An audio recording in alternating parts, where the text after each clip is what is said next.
My father was, he is on the left here, my father was officer of the General Staff of the Soviet Army. He was inspector of land forces, Soviet troops stationed in countries like Mongolia, Cuba, East European countries. This is the picture taken at the entrance of my Institute of Oriental Languages. It's a part of Moscow State University. As every Soviet student, I was, quote-unquote, volunteering for harvesting grain in Kazakhstan. By the end of my training in school, I was recruited by the KGB. This picture was taken on that day, and you can see again how happy it feels to be recruited by the KGB. Pay special attention to number of bottles on the table. One of my functions was to keep foreign guests permanently intoxicated the moment they land at Moscow airport.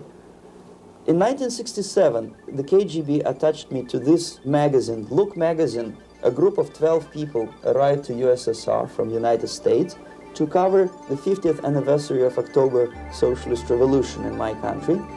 From the first page to the last page, it was a package of lies.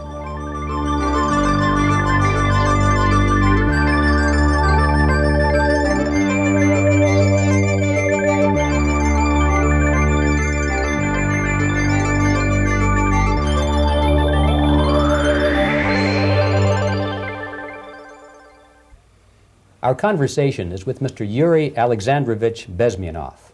Mr. Bezmenov was born in 1939 in a suburb of Moscow. He was the son of a high-ranking Soviet Army officer.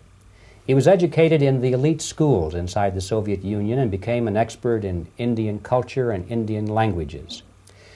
He had an outstanding career with Novosti, which was the, and still is, I should say, the press arm or the press agency of the Soviet Union. It turns out that this is also a front for the KGB. One of his interesting assignments was to brainwash foreign diplomats when they visited Moscow. And he'll tell us a little bit about how they did this and how they planted information which eventually wound up in the press of the free world. He escaped to the West in 1970 after becoming totally disgusted with the Soviet system, and he did this at great risk to his life.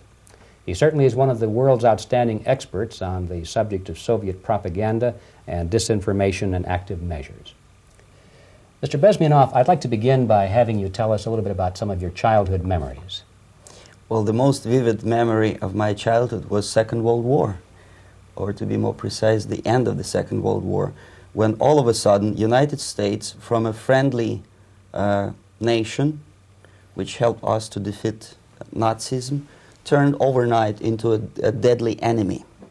And it was very shocking because all newspapers were trying to present an image of belligerent, aggressive American imperialism. Most of the things that we were taught is that United States is aggressive power, which is just about to invade our beautiful, free, socialist country, that American CIA is dropping Colorado beetles on our beautiful potato fields to eliminate our crops, and each schoolboy had a picture of Colorado bug on the back page of his notebook, and we were instructed to go into collective fields to search for those little Colorado bugs. Of course, we couldn't find any, neither we could find many potatoes, and that was explained again by the encroachments of the decadent imperialist power. The anti-American paranoia, hysteria in the Soviet propaganda was to such of such a higher degree that many less skeptical people or less stubborn would really believe that United States is just about to invade our beautiful motherland, and some secretly hope that it will come true. That's interesting. Yes.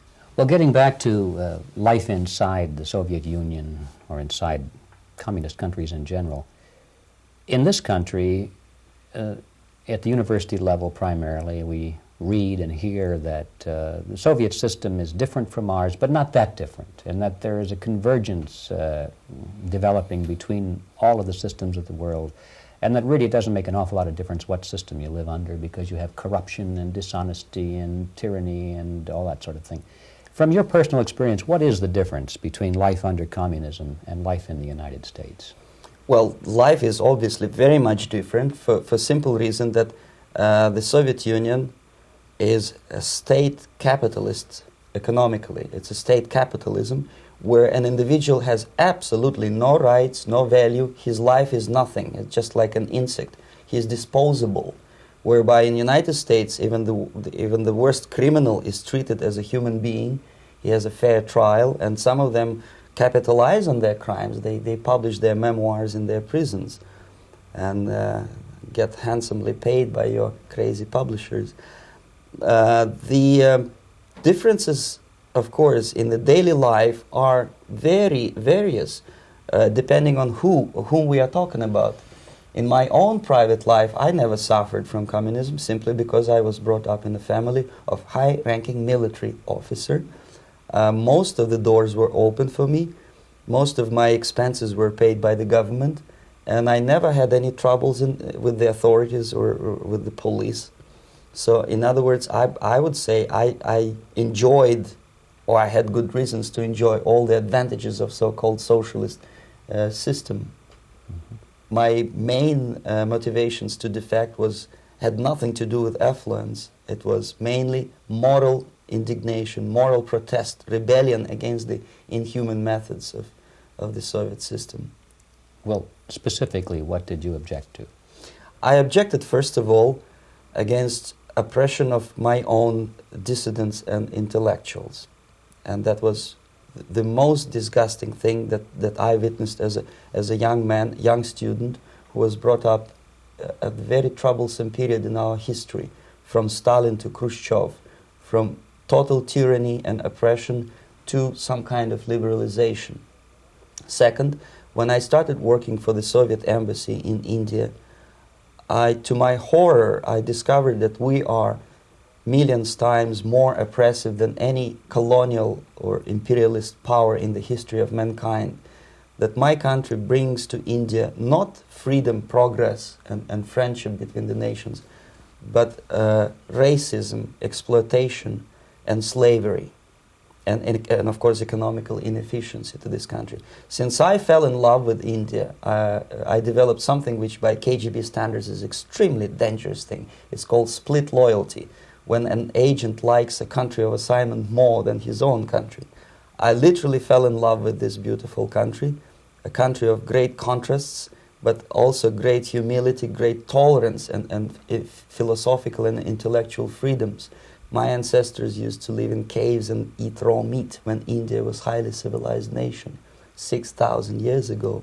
So obviously the choice was not to the advantage of my own nation. I decided to defect and to entirely dissociate myself from that brutal regime. Mr. Bezmenov, we've read a lot about the concentration camps and the slave labor camps under the Stalin regime.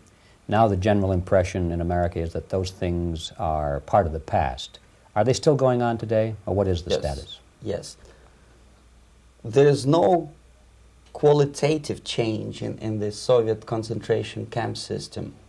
There are changes in numbers of prisoners. Again, this is unreliable Soviet statistics. We don't know how many political prisoners are there in the Soviet concentration camps. But we sure know from various sources that at each particular time there are close to 25 to 30 million of Soviet citizens who are virtually kept as slaves in forced labor camp system.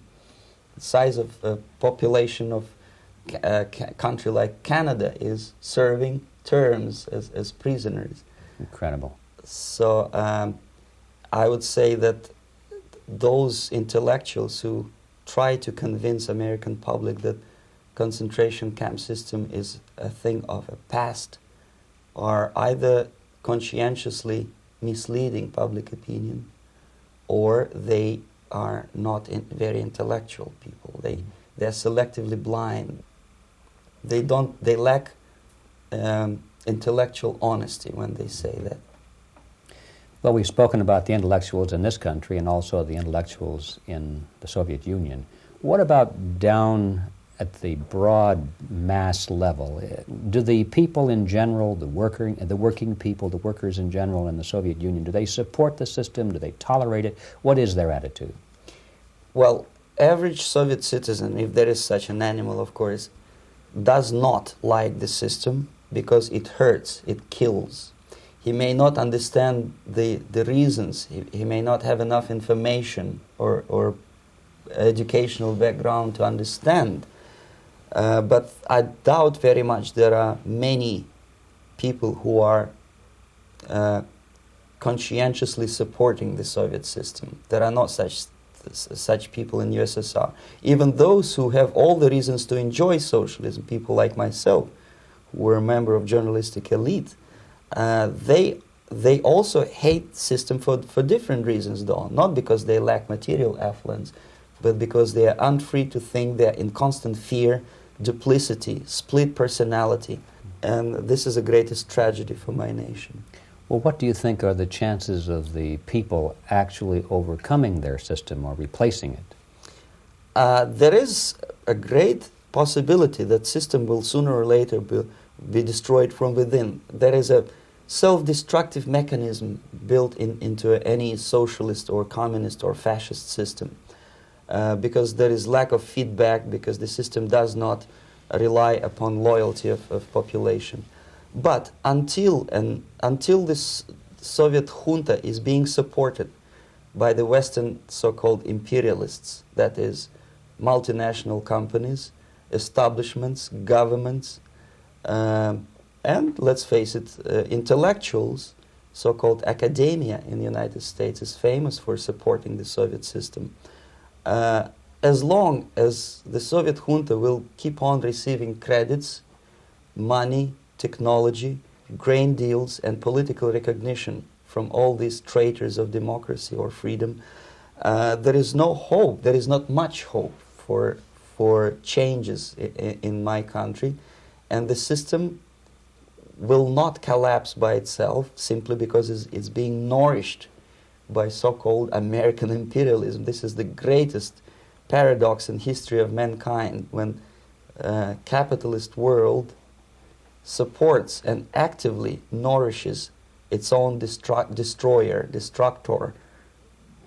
I think you're trying to tell us something. Oh, in yes. This country. Mm-hmm. I'm trying to tell you that it has to be stopped unless you want to end up in Gulag system and enjoy all the advantages of socialist equality. Working for free, catching fleas on your body, sleeping on the planks of plywood in Alaska this time, I guess. Mm-hmm. That's where Americans will belong, unless they will wake up, of course, and force their government to stop aiding Soviet fascism. Mm-hmm. Well, you told us a moment ago why you left the system. I'd like to hear the details of how you did it. It must have been a very dangerous thing. It was not so dangerous, it was crazy. First of all, because defecting in India is virtually impossible, thanks to very strong pressure from the Soviet government. Excuse me, you were in India. On assignment at that time? Yes, I was working for the Soviet embassy in New Delhi as a press officer. Mm-hmm. And defecting for a Soviet diplomat is next to impossible. It's a suicide, as I said, because a great friend Indira Gandhi pushed a law through parliament which says, and I quote, "No defector from any country has a right of political asylum in any embassy on the territory of Indian Republic," which is a masterpiece of hypocrisy. No other defector but a Soviet one needs a political asylum. So knowing that perfectly well, I planned a craziest possible way to defect. I studied counterculture in India. There were thousands of young American boys and girls with no shoes, long hair, smoking hash and marijuana, studying sometimes Indian philosophy, sometimes simply pretending that they study. And they greatly annoyed Indian police, and they were laughing stock of Indians because obviously they were good-for-nothing students. I studied carefully where they congregate, what routes they travel, what language they speak, what do they smoke. And one day I simply joined a group of hippies to avoid detection of Indian police. I was dressed as a typical hippie with blue jeans, long camise shirts with all kind of nice decorations like beads, long hairs, I bought a wig because for several weeks I had to turn myself from a conservative Soviet diplomat into a very progressive American hippie. And that was the only way that I could avoid detection. It was very interesting experience, but it was necessary because from my own knowledge as a member of Soviet embassy staff, I knew that there were many cases when Soviet defectors were betrayed by Indian police, and also some Western embassies played a very dirty role in betraying the Soviet defectors.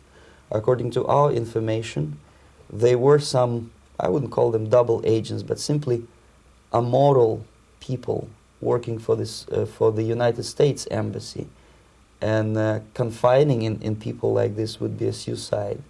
So I had to be extremely careful. I could not trust anyone, and that was the reason for such a crazy way to defect. Well, had you been caught in the act of trying to get out, what would have happened to you?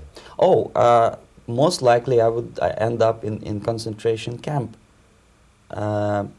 or depending on the situation and on the whim of some bureaucrat in KGB, maybe even executed. This is normal practice, quietly, of course, not publicly. But that would be the end of my defection, of course. Well, when did you finally make it to the United States? In 1970, after about 6 months of debriefing in Athens by the CIA, and I presume FBI too, they let me go first to Germany, then to Canada. That was my decision. I had to change my identity to protect my family and my friends in USSR. And also I was a little bit paranoid, knowing that both Soviet KGB and probably some double agents within the American system may be after me. So I wanted to settle down as far away as possible. I requested CIA to give me some kind of new identity and just let me go on my own. And I settled in Canada. I was a student. I changed many professions, from farm help and laundry truck driver to language instructor and broadcaster for Canadian Broadcasting Corporations in Montreal.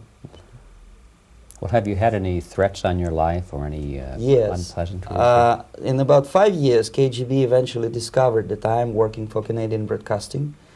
I made a very big mistake. I started working for overseas service of CBC, which is similar to Voice of America, in Russian language. And of course, monitoring service in USSR picked up every new voice. Every new announcer they would make it a point to discover who he is. And in 5 years, sure enough, slowly but surely, they discovered that I am not Thomas Schumann, that I am Yuri Alexandrovich Bezmenov, and that I am working for Canadian Broadcasting, and undermining beautiful détente between Canada and USSR. And the Soviet ambassador Alexander Yakovlev made it his personal effort to discredit me. He complained to Pierre Trudeau, who is known to be a little bit soft on socialism. And the management of CBC behaved in a very strange, cowardly way, unbecoming to representatives of an independent country like Canada. They listened to every suggestion that Soviet ambassador gave, and they started shameful investigation, analyzing content of my broadcasts to USSR. And sure enough, they discovered that some of my statements were probably would be offending to the Soviet Politburo. So I had to leave my job. And of course, subtle intimidations. They would say something like, please cross the street carefully because, you know, traffic is very heavy in Quebec. And fortunately, I know about the psychology and the logic of activity of the KGB, and I never allowed myself to be intimidated. This is the worst thing. This is what they expect a person, a defector, to be intimidated. Once they spot that you are scared, they keep on developing that line, And then eventually you either have to give up entirely and work for them, or they neutralize you. They would definitely stop all kind of political activity, which they failed to do in my case, because I was stubbornly working for the Canadian Broadcasting. And in response to their intimidations, I said that, look, this is a free country, and I am as free as you are. And I also can drive very fast. And gun control is not yet established in Canada, so I had a couple of good shotguns in my basement.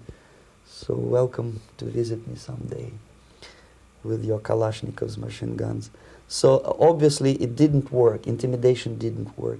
So they tried different approach, as I described. They approached on the highest level, on the level of Canadian bureaucracy. And on that level they were successful. On that level they were successful. On individual level they failed flat.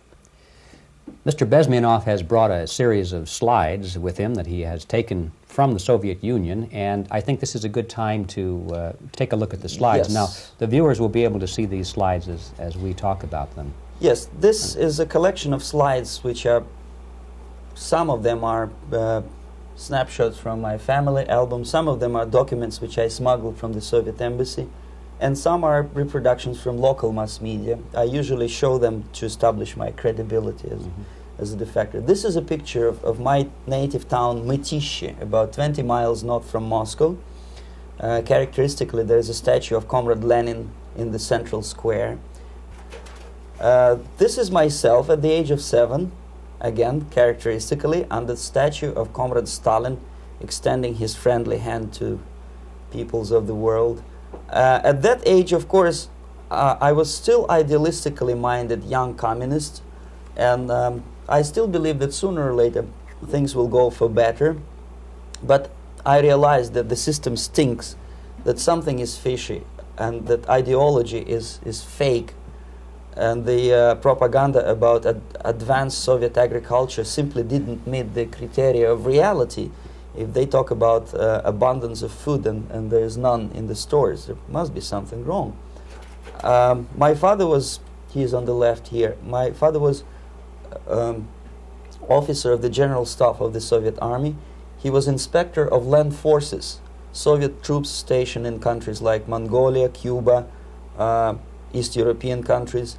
Were he alive today, most likely he would be inspecting Soviet troops in Nicaragua, Angola, and many other parts of the world. Fortunately, he died and he didn't see the disgrace, because deep inside he was a Russian patriot. He didn't like the idea of expanding Soviet military might, especially in the areas where we were not welcomed at all. Unlike many other military officers, he was reporting directly to the Minister of Defense, bypassing KGB and diplomatic service. In other words, he was a trusted military professional. And my impression that this type of people are much less hawkish and adventuristic than party bureaucrats in Kremlin. When American mass media describes Soviet military as potentially dangerous counterpart for Pentagon, I simply laugh, because I know better. I know that the most dangerous part of the Soviet power structures are not military at all. Most likely, if they come to power in my country, they'll be more sensible negotiators for nuclear disarmament and withdrawal of the Soviet troops from many parts of the world. But if someone from the party structure or the KGB structure were to give the orders for a military intervention, they have to obey, they would follow, because they are professional military. But they, you see, the triangle of power and hate in USSR is the party at the top, the party elite, the oligarchy of the party, then the military and the KGB at the bottom. They hate each other, and the most hated triangle, the most hated corner of the triangle is the Communist Party bureaucrats. They are the most adventuristic, senile megalomaniacs. They can start war, I wouldn't be surprised. Not the military. They know what war is. Yes. At least my father did. This is the picture taken at the entrance of my Institute of Oriental Languages. It's a part of Moscow State University. I graduated in 1963. And I Now, excuse me, which one were you on? I am on the right. You're on the right. And on the left is my my schoolmate Vadim Smirnov, who later was a apparatchik in the Central Committee of the Soviet Union Communist Party. What is an apparatchik? It's a functionary, something like civil service in British Empire. Someone who is never fired from the service. He stays there internally. He may not be promoted too high, but he's a dependable bureaucrat who will stay forever. I studied not only languages, but also history, literature, even music. I'm on this picture. I'm trying to learn how to play Indian musical instrument. I even tried to look like an Indian when I was second-year student. Not bad, really. Yes, actually, it was strongly encouraged by the instructors in my school, because the graduates of my school were later on employed as diplomats, foreign journalists, or spies.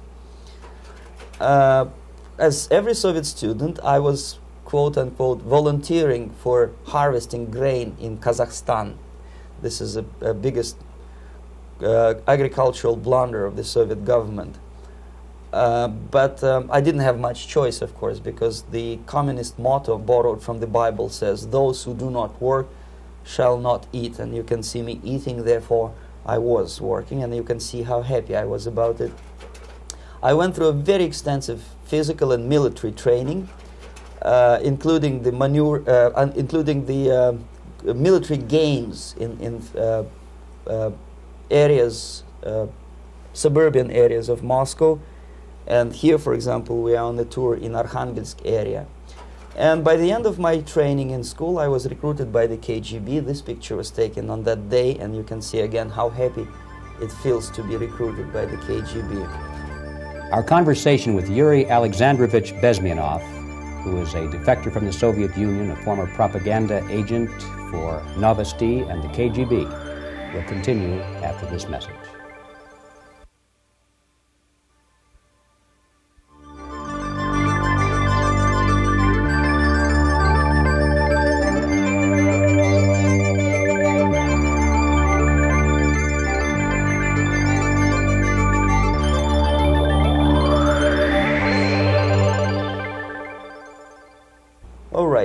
As every student in USSR, I went through very extensive physical and military training and civil defense training too. Unlike in the United States, where civil defense is virtually non-existent, zero.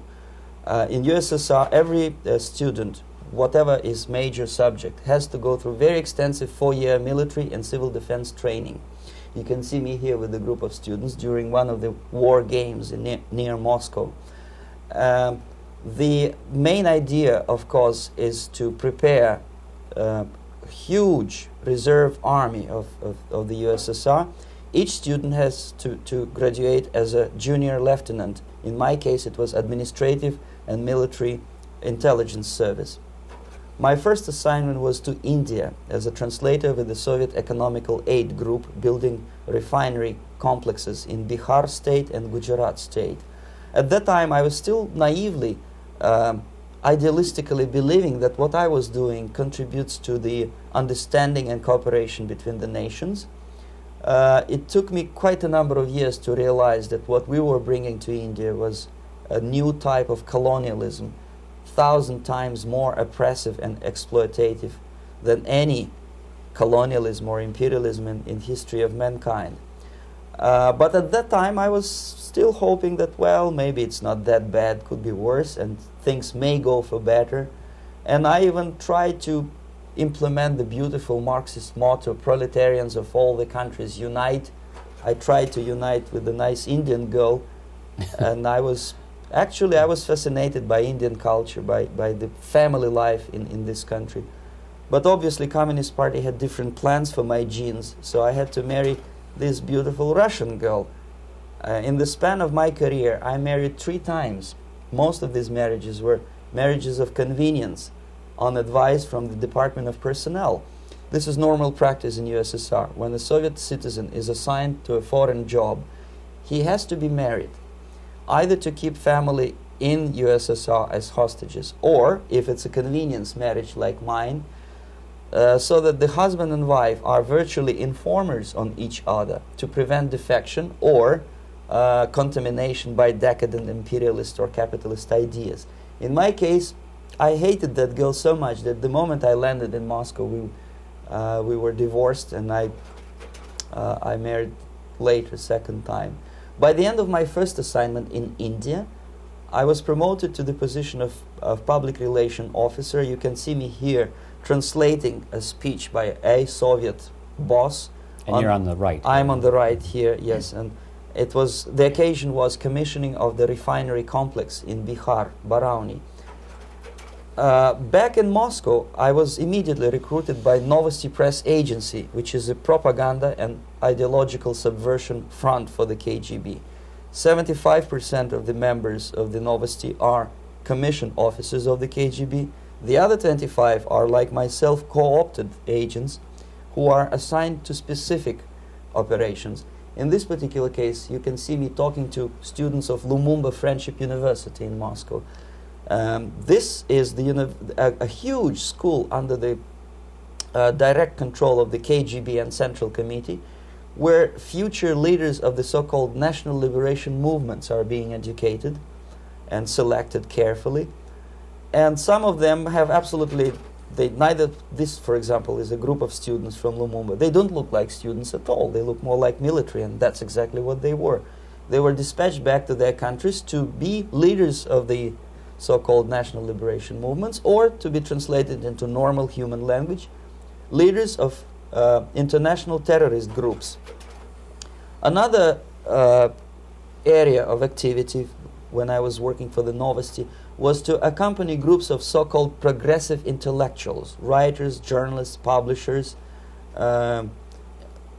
teachers, professors of colleges. You can see me here in Kremlin. I'm second on the left, with a group of Pakistani and Indian intellectuals. Most of them pretended they don't understand that we are actually working on behalf of the Soviet government and the KGB. They pretended that they are actually being guests, VIP intellectuals, that they are treated according to their merits and their intellectual abilities. For us, they were just a bunch of political prostitutes to be taken advantage for various propaganda operations.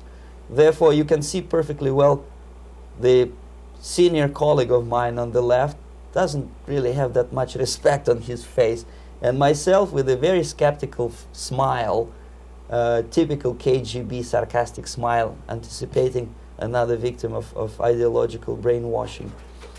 This is how a typical conference in Novosti headquarters in Moscow looked like. Sitting in the middle is Boris Burkov, the then director of Novosti Press Agency, high-ranking party bureaucrat in the Department of Propaganda. I am standing next to a famous Indian poet, Sumitranandan Pant.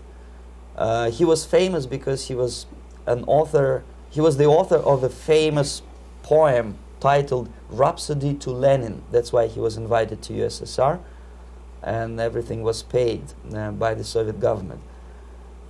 Pay special attention to number of bottles on the table. This is one of the ways to kill the awareness or curiosity of foreign journalists. One of my functions was to keep foreign guests permanently intoxicated the moment they land at Moscow airport.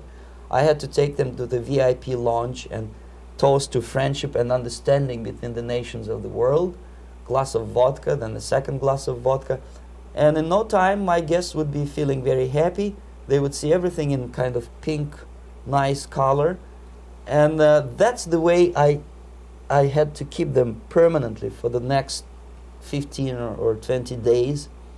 At a certain point in time, I had to withdraw alcohol from them so that some of them who are the most recruitable would feel a little bit shaky, guilty, trying to remember what they were talking last night. That's the time to approach them with all kind of nonsense, such as joint communique or statement for Soviet propaganda. That's the time they are the most flexible.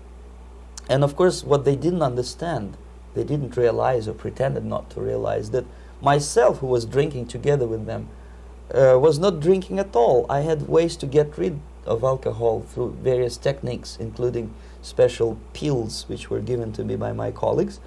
But they were taking it seriously. In other words, they would consume quite large volumes of alcohol and feel quite uneasy next morning. In 1967, the KGB attached me to this magazine, Look magazine. A group of 12 people arrived to USSR from United States to cover the 50th anniversary of October Socialist Revolution in my country. From the first page to the last page, it was a package of lies, propaganda cliché, which were presented to American readers as opinions and deductions of American journalists. Nothing could be far from truth. These were not opinions. They were not opinions at all.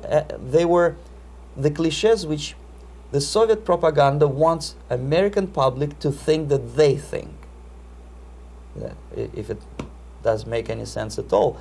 It sure does, because from the viewpoint of the Soviet propaganda, although there are some subtle criticism of the Soviet system, the basic message is that Russia today is a nice, functioning, efficient system supported by majority of population.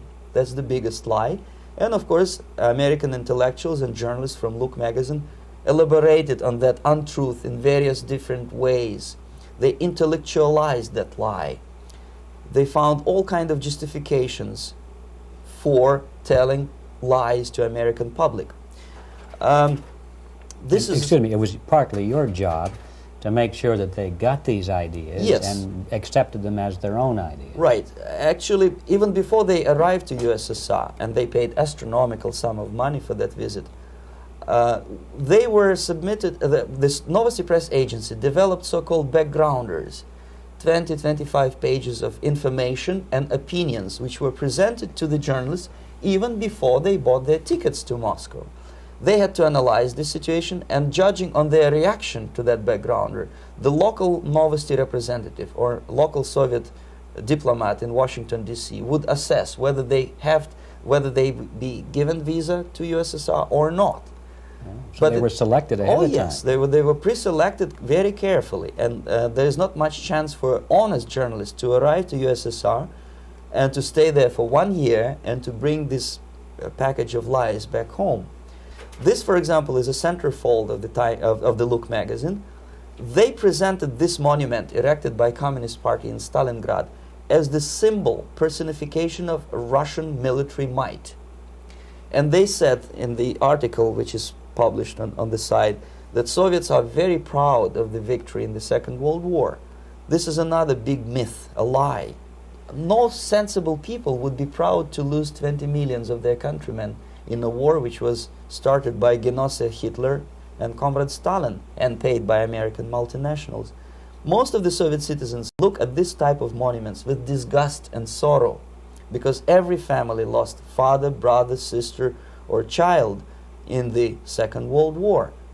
Yet American journalists who were trying to appease, to please their hosts, presented this picture on the centerfold as the symbol and personification of Soviet national, they call it Russian national spirit.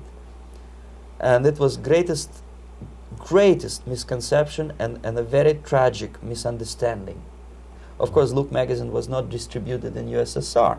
The main audience was in the United States.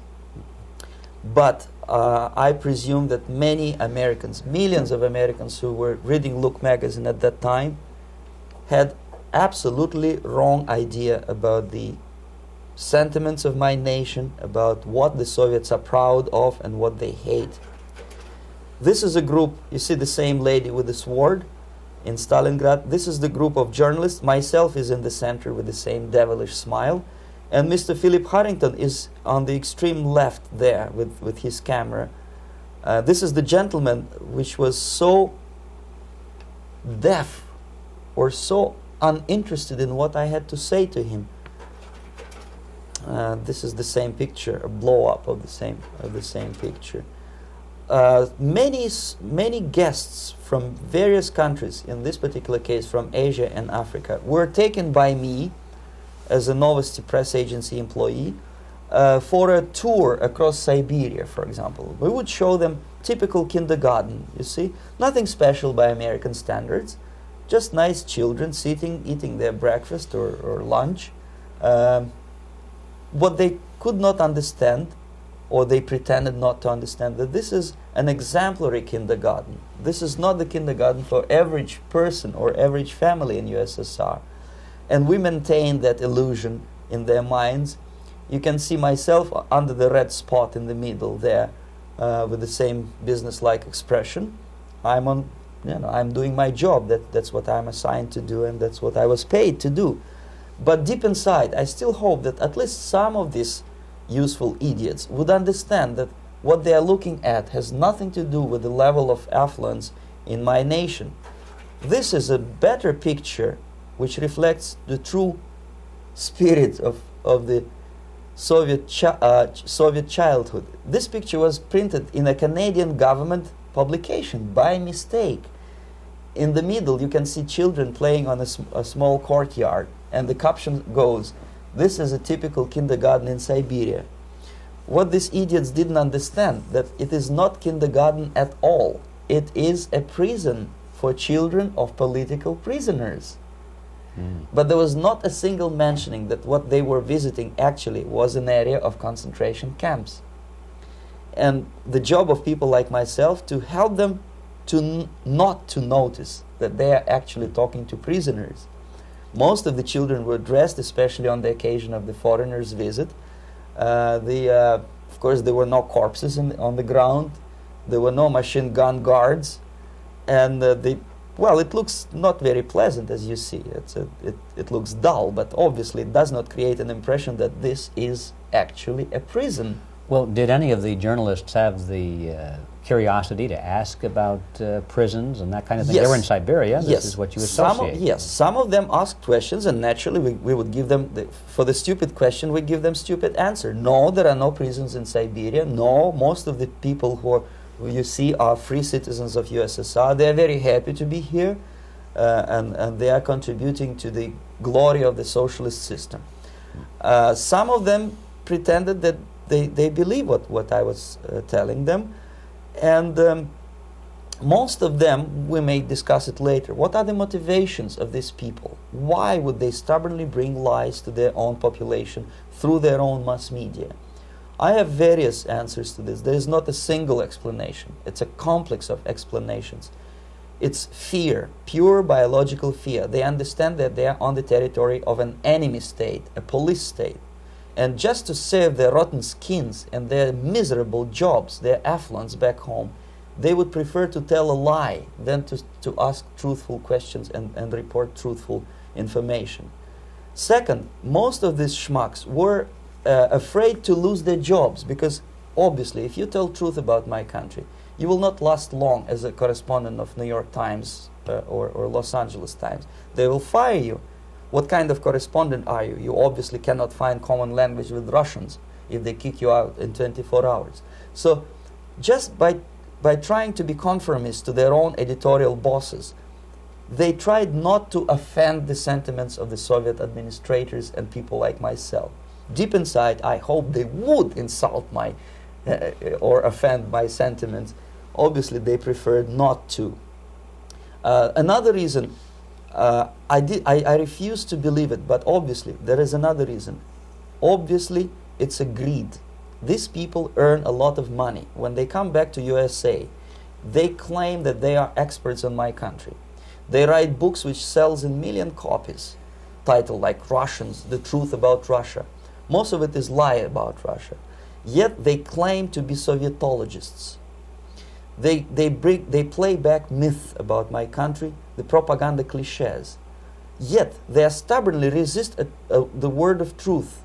If a person like Solzhenitsyn is either defecting or kicked out of USSR, they try all their best to discredit him and to discourage him. I don't have much chance to appear on national network with a true story about my country. But a useful idiot like Hendrik Smith or Robert Kaiser, they are big heroes. They come back from USSR. They say, oh, we were talking to dissidents in Russia. Big deal. Soviet dissidents are chasing American correspondents in the streets, and they are cowardly escaping from these contacts. For some strange reason, if you want to know more about Spain, you refer to Spanish writers. If you want to learn more about French, you read French writers. Even about Antarctica, I bet you would read Penguins. Only about the Soviet Union, for some strange reason, you read Hendricks and Schmendricks and all kind of Kissingers, because they claim that they know more about my country. They know nothing, or next to nothing, or they pretend that they know more than they actually do. I would say they are dishonest people who lack integrity and common sense and intellectual honesty. They bring back all kind of stories like that. A kindergarten in Siberia. Omitting the most important fact, it's a prison for children of political prisoners. Another greatest example of monumental idiocy of American politicians.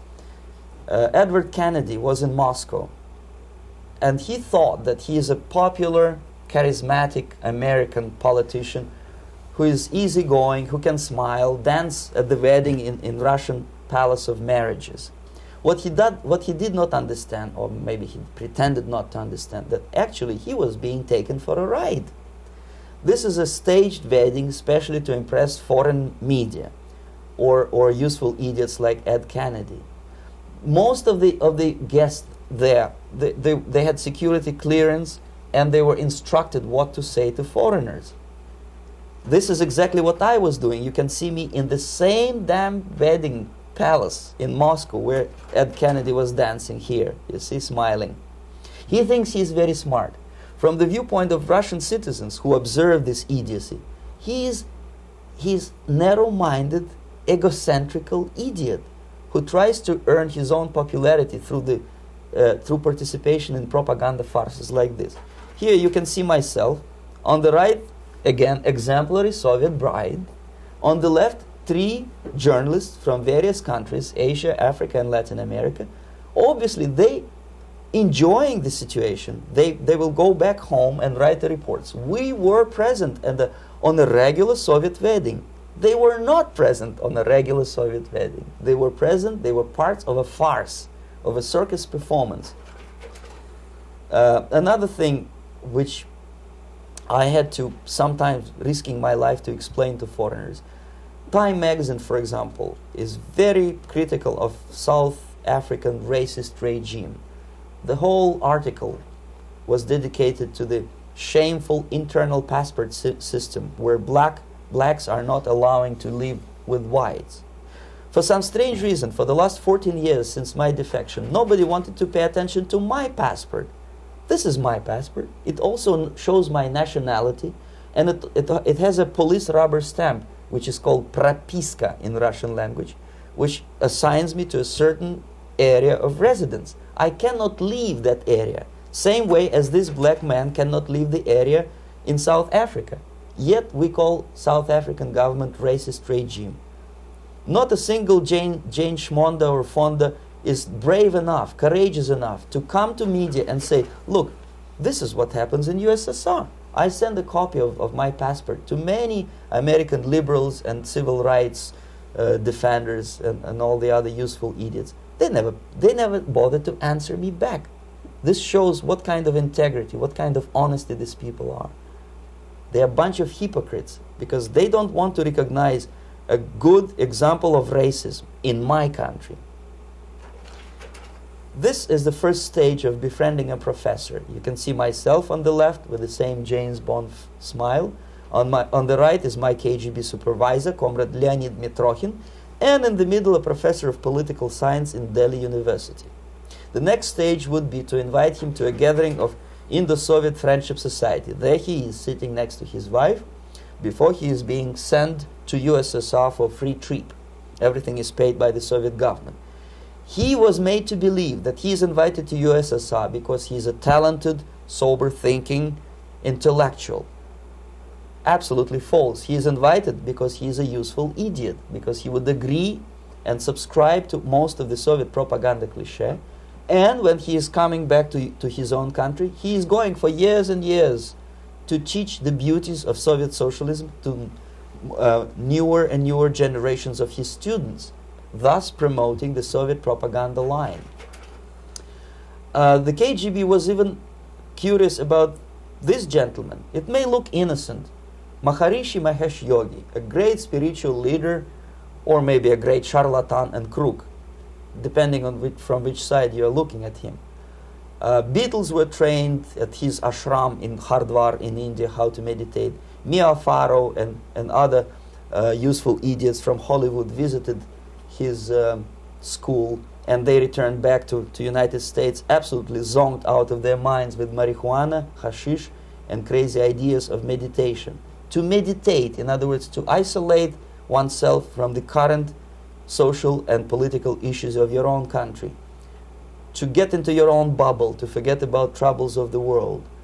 Obviously, KGB was very fascinated with such a beautiful school, such a brainwashing center for stupid Americans. I was dispatched by the KGB to check what kind of VIP Americans attend this school. That's you on the left. Yes, I'm on the left. I was trying to get enrolled in that school. Unfortunately, the Maharishi Mahesh Yogi asked too much. He wanted $500 American for enrollment. But my function was not actually to get enrolled in the school. My function was to discover what kind of people from United States attend this school. And we discovered that, yes, there are some influential members of family, public opinion makers of United States, who come back with the crazy stories about Indian philosophy. Indians themselves look upon them as idiots, useful idiots. To say nothing about KGB, who looked at them as extremely naive, misguided people. Obviously, a VIP, say a wife of a congressman, or a prominent Hollywood personality, after being trained in that school, is much more instrumental in the hands of manipulators of public opinion and KGB than a normal person who understands, who looks through this type of fake religious training. Why would they be more susceptible to manipulation? I just mentioned that because, you see, a person who is too much involved in introspective meditation. You see, if you carefully look what Maharishi Mahesh Yogi is teaching to Americans, is that most of the problems, most of the burning issues of today can be solved simply by meditating. Don't rock the boat. Don't get involved. Just sit down, look at your navel, and meditate. And the things, due to some strange logic, due to cosmic vibration, will settle down by themselves. This is exactly what the KGB and Marxist-Leninist propaganda wants from Americans, to distract their opinion, attention, and mental energy from real issues of United States into a non-issues, into a non-world, non-existent harmony. Obviously, it's more beneficial for the Soviet aggressors to have a bunch of duped Americans than Americans who are self-conscious, healthy, physically fit, and alert to the reality. Maharishi Mahesh Yogi obviously is not on the payroll of the KGB. But whether he knows it or not, he contributes greatly to demoralization of American society. And he's not the only one. There are hundreds of those gurus who come to your country to capitalize on naivete and stupidity of Americans. It's a fashion. It's a fashion to meditate. It's a fashion not to be involved. So obviously, you can see that if KGB were that curious, if they paid my trip to Hardwar, if they assigned me to that strange job, obviously they were very much fascinated. They were convinced that that type of brainwashing is very efficient and instrumental in demoralization of the United States. Our conversation with Yuri Alexandrovich Bezmenov, who is a defector from the Soviet Union, a former propaganda agent for Novosti and the KGB, will continue after this message.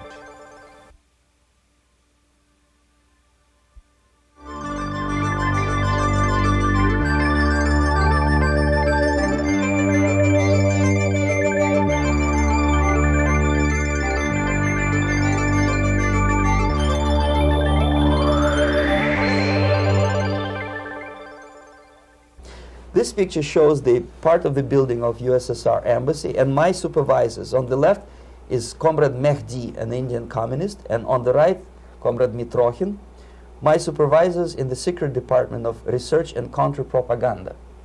It has nothing to do with either research or counter-propaganda. Most of the activity of that department was to compile huge volume of information on individuals who were instrumental in creating public opinion. Publishers, editors, journalists, actors, educationalists, professors of political science, members of parliament, representatives of business circles.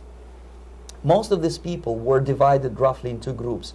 Those who would toe the Soviet foreign policy, they would be promoted to the positions of power through media and public opinion manipulation. Those who refused the Soviet influence in their own country would be character assassinated or executed physically come revolution. Same way as in the small town of Hue in South Vietnam, several thousands of Vietnamese were executed in one night when the city was captured by Viet Cong for only 2 days. And American CIA could never figure out how could possibly communists know each individual, where he lives, where to get him, and would be arrested in one night, basically in some 4 hours before dawn, put on a van, taken out of the city limits and shot. The answer is very simple. Long before communists occupied the city, there was extensive network of informers, local Vietnamese citizens, who knew absolutely everything about people who are instrumental in public opinion, including barbers and taxi drivers. Everyone who was sympathetic to the United States was executed. Same thing was done under the guidance of the Soviet embassy in Hanoi, and same thing I was doing in New Delhi. To my horror, I discovered that in the files where people were doomed to execution, there were names of pro-Soviet journalists with whom I was personally friendly. Pro-Soviet? Yes. They were idealistically minded leftists who made several visits to USSR, and yet the KGB decided that come revolution or drastic changes in political structure of India, they will have to go. Why is that? Because they know too much. Simply because, you see, the useful idiots, the leftists who are idealistically believing in the beauty of Soviet socialist or communist or whatever system, when they get disillusioned, they become the worst enemies. That's why my KGB instructors specifically made a point, never bother with leftists. Forget about these political prostitutes. Aim higher. This was my instruction. Try to get into large circulation, established conservative media. Rich, filthy rich movie makers, intellectuals, so-called academic circles. Cynical, egocentric people who can look into your eyes with angelic expression and tell you a lie. These are the most recruitable people, people who lack moral principles, who are either too greedy or too suffer from self-importance. They feel that they matter a lot. These are the people who KGB wanted very much to recruit. But to eliminate the others, to execute the others, don't they serve some purpose? Wouldn't they be the ones we rely on? They serve purpose only at the stage of destabilization of a nation. For example, your leftists in United States, all these professors and all these beautiful civil rights defenders, they are instrumental in the process of the subversion only to destabilize the nation. When their job is completed, they are not needed anymore. They know too much. Some of them, when they get disillusioned, when they see that Marxist-Leninists come to power, obviously they get offended. They think that they will come to power. That will never happen, of course. They will be lined up against the wall and shot. But they may turn into the most bitter enemies of Marxist-Leninists when they come to power. And that's what happened in Nicaragua. You remember most of these former Marxist-Leninists were either put to prison or one of them split, and now he's working against Sandinistas. It happened in Grenada when Maurice Bishop was already a Marxist. He was executed by a new Marxist who was more Marxist than this Marxist. Same happened in Afghanistan when first there was Taraki, he was killed by Amin, then Amin was killed by Babrak Karmal with the help of KGB. Same happened in Bangladesh when Mujibur Rahman, very pro-Soviet leftist, was assassinated by his own Marxist-Leninist military comrades. It's the same pattern everywhere. The moment they serve their purpose, all the useful idiots are either be executed entirely, all the idealistically minded Marxists, or exiled or put in prisons, like in Cuba. Many former Marxists are in Cuba, in prison. So most of the Indians who were cooperating with the Soviets, especially with our Department of Information of the USSR Embassy, were listed for execution. And when I discovered that fact, of course I was sick. I was mentally and physically sick. I thought that I'm going to explode one day during the briefing at the ambassador's office. I would stand up and say something that we are basically a bunch of murderers. That's what we are. It has nothing to do with friendship and understanding between the nation and blah, blah, blah. We are murderers. We behave as a bunch of thugs in a country which is hospitable to us, a country which with ancient traditions. But I did not defect. I tried to get the message across. To my horror, nobody wanted even to listen, least of all to believe what I had to say. And I tried all kinds of tricks. I would leak information through letters or lost documents or something like that. And still I got no message. The message was not published, even in the conservative mass media of India. The immediate impulse to defect was Bangladesh crisis, which was described by American correspondents as Islamic grassroots revolution, which is absolute baloney. There was nothing to do with Islam, and there was no grassroots revolution. Actually, there are no grassroots revolutions, period. Any revolution is a byproduct of a highly organized group of conscientious and professional organizers, but has nothing to do with grassroots. In Bangladesh, it was nothing with grassroots. Most of the Awami League party members, Awami League means People's Party, were trained in Moscow in the high party school. Most of the Mukti Fauj leaders, Mukti Fauj in Bengali means People's Army, same as SWAPO and all kind of liberation armies all over the world, the same bunch of useful idiots. They were trained at Lumumba University and various centers of the KGB in Simferopol, in Crimea, and in Tashkent. So when I saw that Indian territory is being used as a jumping board to destroy East Pakistan, I saw myself thousands of so-called students traveling through India to East Pakistan, through the territory of India, and Indian government pretended not to see what's going on. They knew perfectly well, the Indian police knew it, the intelligence department of Indian government knew it, the KGB of course knew it, and the CIA knew it.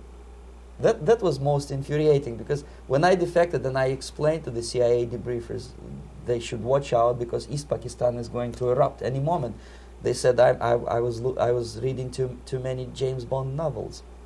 Anyway, so East Pakistan was doomed. One of my colleagues in the Soviet consulate in Calcutta, when he was dead drunk, he ventured into the basement to relieve himself, and he found big boxes which said printed matter to Dhaka University. Dhaka is the capital of East Pakistan. And since he was drunk and curious, he opened one of the boxes and he discovered not printed matter. He discovered Kalashnikov guns and ammunition in there. Anyway, it's a long story. When I saw the preparations for the invasion into East Pakistan, obviously I wanted to defect immediately. The only thing I couldn't at that time make up my mind when and where and how. One of the reasons, of course, you see, I was in love with India. I mentioned that before. I spoke the languages. I socialized with people. And I understood that I had to act fast unless I want this beautiful country to be permanently and irreparably damaged by our presence. One of the reasons not to defect was, as you can see, I was living in relative affluence. Who the hell in the normal mind would defect and do what? To be abused by your media, to be called McCarthyist and fascist and paranoid, or to drive a taxi in New York City? What for? What the hell for should I defect? To be abused by Americans, to be insulted in exchange for my effort to bring the truthful information about impending danger of subversion. As you can see, I was living in quite a comfortable conditions next to swimming pool, where Indians were not allowed, by the way. I was highly paid expert in propaganda. I had my family. I was respected by my nation. My career was cloudless. The third reason, how to defect with the family. To defect with the baby and the wife would be virtual suicide, because according to law, that hypocritical law which I quoted before, the Indian police will have to hand me over back to the KGB, and that will be the end of my defection and probably my life. Again, I cannot smuggle my wife because she was not quite sure what I was doing. She was not that idealistically involved, and she was definitely not in the total picture of what I was doing for the KGB. She would be shocked if I put her in my van and drive her to the American embassy or elsewhere. That would be a greatest danger. So again, I had to defect in such a way that my defection would look as simple disappearance. And there were many cases like that when the Soviet agents simply disappeared, either killed in action or, thanks to their curiosity and their close contacts with radicals, some of them were killed by the Marxists, by the way. It happened in many African countries when the Soviet KGB were killed by Africans themselves. Not because they hated Marxism-Leninism, but because they were simply trigger-happy bunch of unruly characters. If you give them a machine gun, they will shoot. And some of the Soviets obviously were not careful enough to protect themselves, and they got into embarrassing situations when they were shot at the crossfire between factions of so-called liberation movements. Anyway, so I decided, as I said, to study the counterculture. I decided this probably would be the best way to disappear. I socialized with characters like this. On the left, you see, he's a barefoot American hippie. It took me quite a long time to study exactly what they were doing and how to mix with them. But eventually I did it. Most of Indian newspapers carried my picture and promise of 2,000 rupees for information about my whereabouts. But they were looking for the wrong person, because they obviously tried to stop a young Soviet diplomat in white shirt and tie, and this is how I looked at the time of defection. Nobody could possibly think that a Soviet diplomat would be as crazy as to join a bunch of hippies. That's you. Travel India and smoke hash. So I made it literally almost like a Hollywood-style detective story. From under the nose of the KGB in Bombay airport, I landed the plane and I flew to Greece, where I was debriefed by the CIA. That's basically that's all for my slides. We can turn off the projector, then. That's very interesting. Well, you spoke several times before about ideological subversion. That is a phrase that I'm afraid some Americans don't fully understand. When the Soviets use the phrase ideological subversion, what do they mean by it? Ideological subversion is the process which is legitimate, overt, and open. You can see it with your own eyes. All you have to do, all American mass media has to do, is to unplug their bananas from their ears, open up their eyes, and they can see it. There is no mystery. There is nothing to do with espionage. I know that espionage intelligence gathering looks more romantic. It sells more deodorants through the advertising, probably. That's why your Hollywood producers are so crazy about James Bond type of thrillers. But in reality, the main emphasis of the KGB is not in the area of intelligence at all. According to my opinion and opinion of many defectors of my caliber, only about 15% of time, money, and manpower is spent on espionage as such. The other 85% is a slow process which we call either ideological subversion or active measures, активные мероприятия in the language of the KGB, or psychological warfare. What it basically means is to change the perception of reality of every American to such an extent that despite of the abundance of information, no one is able to come to sensible conclusions in the interests of defending themselves, their families, their community, and their country. It's a great brainwashing process which goes very slow, and it's divided in 4 basic stages. The first one being demoralization. It takes from 15 to 20 years to demoralize a nation. Why that many years? Because this is the minimum number of years which requires to educate one generation of students in the country of your enemy, exposed to the ideology of the enemy. In other words, Marxism-Leninism ideology is being pumped into the soft heads of at least 3 generations of American students without being challenged or counterbalanced by the basic values of Americanism, American patriotism. The result you can see. Most of the people who graduated in the 60s, dropouts or half-baked intellectuals, are now occupying the positions of power in the government, civil service, business, mass media, educational system. You are stuck with them. You cannot get rid of them. They are contaminated. They are programmed to think and react to certain stimuli in a certain pattern. You cannot change their mind, even if you expose them to authentic information, even if you prove that white is white and black is black. You still cannot change the basic perception and the logic of behavior. In other words, these people, the process of demoralization is complete and irreversible. To get rid society of these people, you need another 20 or 15 years to educate a new generation of patriotically minded and common sense people who would be acting in favor and in the interests of United States society. And yet these people who've been programmed and, as you say, in place and Yes. who are favorable to an opening with the Soviet concept, these are the very people who would be marked for extermination in this country? Most of them, yes.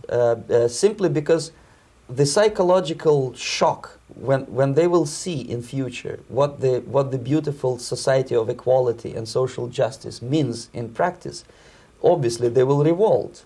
They will be very unhappy, frustrated people, and the Marxist-Leninist regime does not tolerate these people.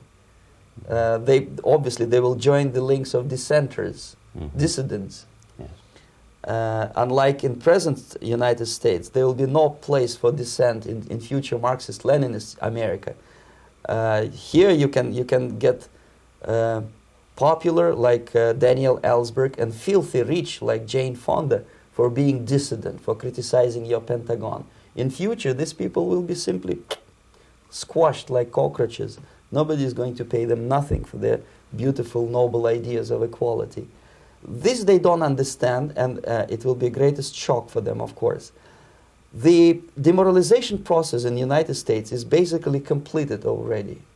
For the last 25 years, actually it's overfulfilled, because demoralization now reaches such areas where previously not even Comrade Andropov and all his experts would even dream of such a tremendous success. Most of it is done by Americans to Americans, thanks to lack of moral standards. As I mentioned before, exposure to true information does not matter anymore.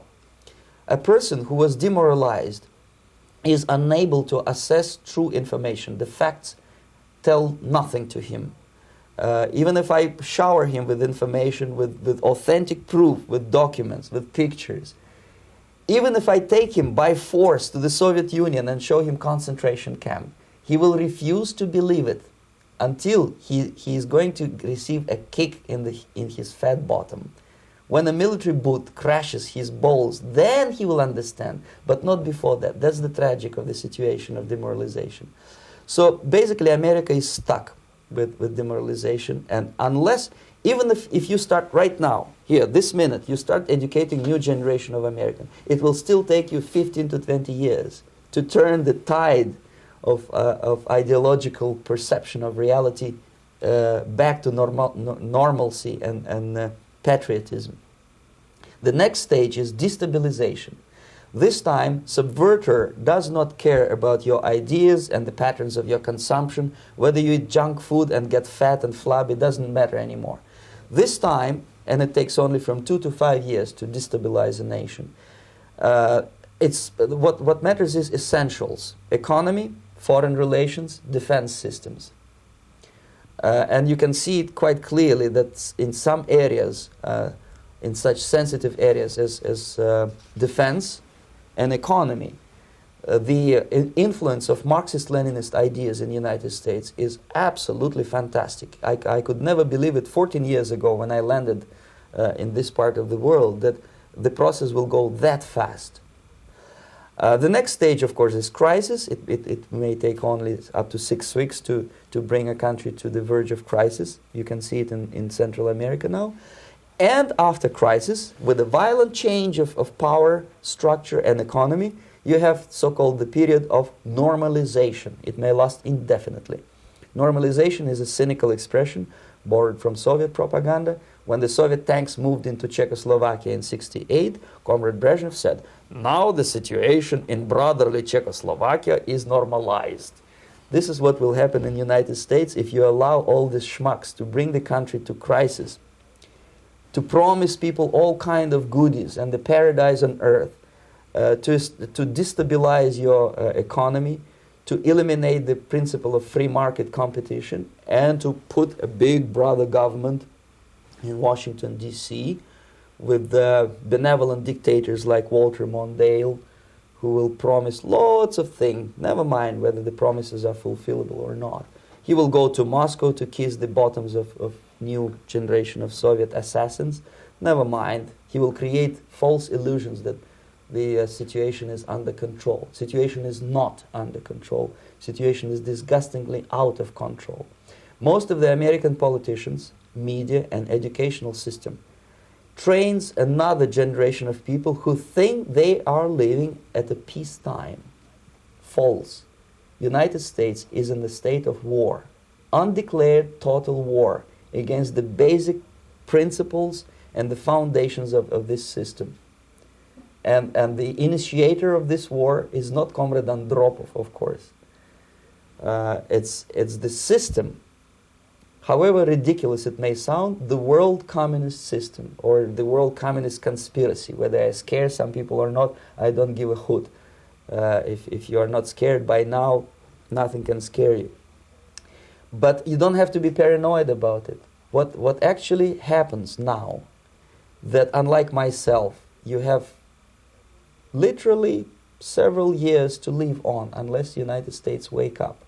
The time bomb is ticking. With every second, the disaster is coming closer and closer. Unlike myself, you will have nowhere to defect to, unless you want to live in Antarctica with penguins. This is it. This is the last country of freedom and possibility. Okay, so what do we do? What is your recommendation to the American people? Well, the immediate thing that comes to my mind is, of course, there must be a very strong national effort to educate people in the spirit of real patriotism, number one. Number two, to explain them the real danger of socialist, communist, whatever, welfare state, big brother government. If people will fail to grasp the impending danger of that development, nothing ever can help United States. You may kiss goodbye to your freedom, including freedoms to homosexuals, to prison inmate. All this freedom will vanish, evaporate in 5 seconds, including your precious lives. The second thing, the moment at least part of United States population is convinced that the danger is real, they have to force their government. And I'm not talking about sending letters, signing petitions, and all this beautiful, noble activity. I'm talking about forcing United States government to stop aiding communism. Because there is no other problem more burning and urgent than to stop the Soviet military-industrial complex from destroying whatever is left of the free world. And it is very easy to do. No credits, no technology, no money, no political or diplomatic recognition, and of course no such idiocy as grain deals to USSR. The Soviet people, 270 millions of Soviets, will be eternally thankful to you if you stop aiding a bunch of murderers who sit now in Kremlin and whom President Reagan respectfully calls government. They do not govern anything, least of all such complexity as the Soviet economy.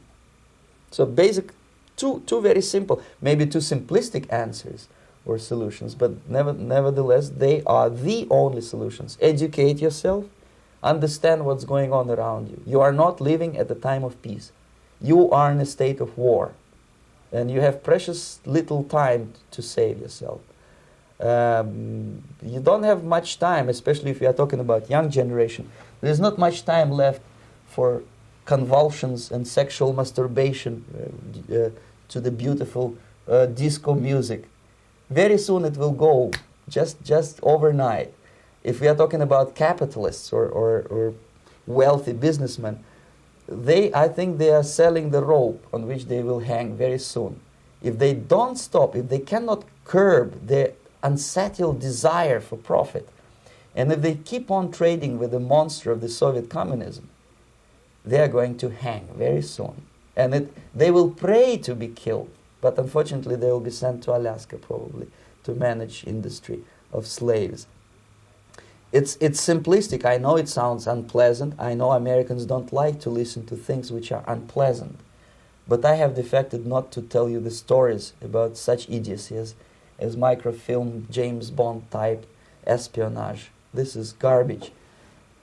You don't need any espionage anymore. I have come to talk about survival. It's a question of survival of this system. You may ask me, what is it in for me? Survival, obviously, because as I said, I am now in your boat. If we sing together, we'll sing beautifully together. There is no other place on this planet to defect to.